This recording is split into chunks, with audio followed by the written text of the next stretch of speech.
আসসালামু আলাইকুম রহমতুল্লাহ। প্রতি রাতে আল্লাহ তাআলার এই নাম যদি কেউ 100বার পাঠ করে, আল্লাহ তাকে এত ধন সম্পদ দান করবেন যে সে ব্যক্তি ঘরে রাখার মতো জায়গা পাবে না। সুবহানাল্লাহ। এই ভিডিওটি মনোযোগ সহকারে দেখুন। সে ব্যক্তির মনে যত কোটি আশায় থাকুক না কেন, যত আশা থাকুক না কেন, মহান আল্লাহ তাআলা তা পূরণ করে দেবেন। সুবহানাল্লাহ। তার অভাব অনটন দূর করবেন, দারিদ্রতা দূর করবে।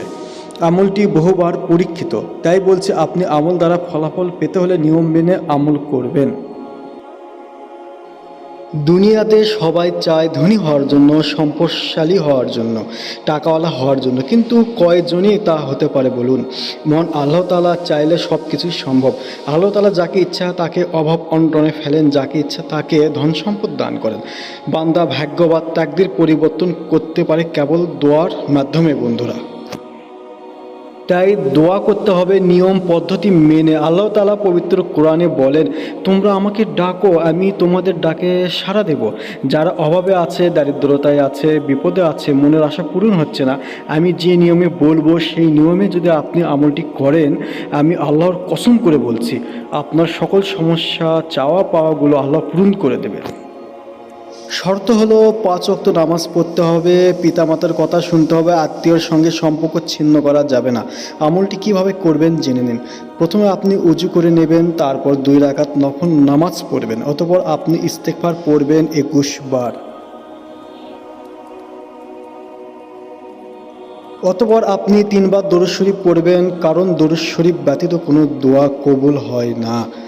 আল্লাহ তাআলা তা কবুল করেন না। যারা আমার এই চ্যানেলটি সাবস্ক্রাইব করবেন, মহান আল্লাহ তাআলা তাদের সকল মনের আশা পূরণ করে দিন। আমিন সুম্মা আমিন। সবাই কমেন্টে আমিন লিখুন। তারপর মহান আল্লাহ তাআলার একটি শক্তিশালী পাওয়ারফুল নাম ইয়া গাফফারু আপনাকে 100 বার পড়তে হবে। তারপর শেষে আপনি 3 বার দরুদ শরীফ পড়ে নেবেন। আমলটি করা হয়ে গেলে দুহাত তুলে আল্লাহর দরবারে আপনার আরজি জানাবেন। আপনার সকল সমস্যা, সকল পেরেশানি, মনের আশার জন্য আল্লাহ তাআলার কাছে দোয়া করবেন। আল্লাহর কসম করে বলতে পারি, আপনার মনের আশা, আপনার চাওয়া পাওয়াগুলো মহান আল্লাহ তাআলা পূরণ করে দেবে। আপনার এমন কোনো দোয়া রয়েছে যা কবুল হচ্ছে না, আপনার চাকরি হচ্ছে না, ব্যবসায় বরকত নেই, আজ থেকে আমলটি করা শুরু করে দিন এবং আল্লাহর কাছে দোয়া করুন। এই আমলটি আপনাকে 1 সপ্তাহ করতে হবে বন্ধুরা। মনে রাখবেন, একদিনও মিস করা যাবে না। প্রতিদিন রাতে আপনাকে আমলটি করতে হবে। অবশ্যই পাক পবিত্র হয়ে উজু করে আমি যে নিয়মে বললাম সেই নিয়মে আপনি 1 সপ্তাহ আমলটি করে দেখুন একবার। অবশ্যই শেয়ার করে অন্যকে দেখার সুযোগ করে দিন ইসলাম প্রচারের ক্ষেত্রে। খোদা হাফেজ।